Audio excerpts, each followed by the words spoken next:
Jenny, thanks. I want to get to our coverage of that deadly Fond du Lac shootout that killed the State Patrol trooper. We're continuing this coverage this morning. Yeah, before we turn to our live coverage with Kristen Allen, who's in Fond du Lac, let's get you a recap of Tuesday's events. The Fond du Lac shooting came at the end of what was a very long crime spree. It started more than 120 miles away from Fond du Lac in Wasaki.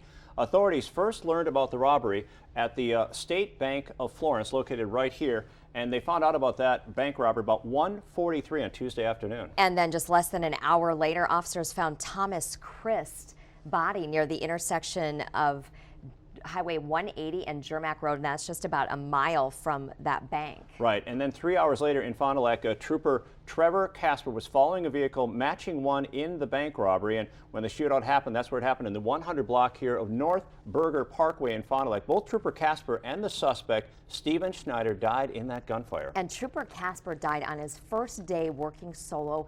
He had just completed his State Patrol field training.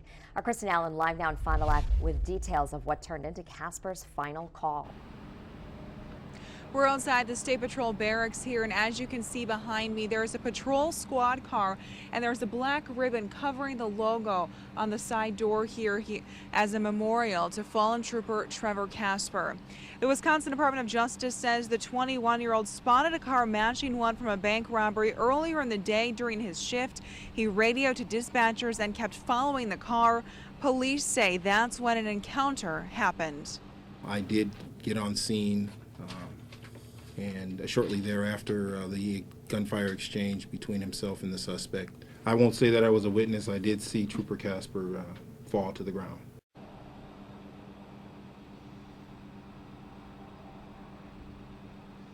Police say both Casper and the suspect, who we now know is Stephen Snyder, were wounded. Crews tried but couldn't save Casper's life. His superiors say he did follow protocol in the situation. The Department of Justice says autopsies will likely reveal just what happened during that confrontation on that day. Reporting live in Fond du Lac, Kristen Allen, Action 2 News. We'll keep following this. And Casper lived in Kiel, graduated from Kiel High School, and he's remembered as being genuine, kind, and a strong leader.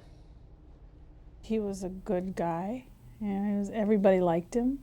You know, it was just a really personable, warm disposition. He was a fine young man. It was no surprise to anyone that knew him that he went into a career regarding public service, because he definitely had a servant's heart. The Heroes Memorial Foundation is asking the area and the community to shine blue porch lights, put a blue bulb in there in Casper's memory. Dozens of homes in Green Bay we saw already are taking part in this effort. Trooper Casper's parents also released a statement saying that their son would do anything to help anyone, and they are honored he served in law enforcement. And they say, quote, when we asked Trevor if he was ready for his career as a Wisconsin State Trooper, Trevor proudly told us that he was born ready to do this job. And you can read the family's entire statement online at WBAY.com. And Action 2 News still working to bring you more answers about what happened during this crime spree on Tuesday. The Department of Justice says that autopsy results will be coming on both Trooper Casper and Snyder. They will likely explain what happened during their confrontation. The FBI's investigation will determine if Snyder is responsible for several other bank robberies. Also coming up in our next half hour, we're going to hear from the Wasaki community about Snyder's other victim, 59-year-old Thomas Christ. Stay with us on air and online for continuing coverage.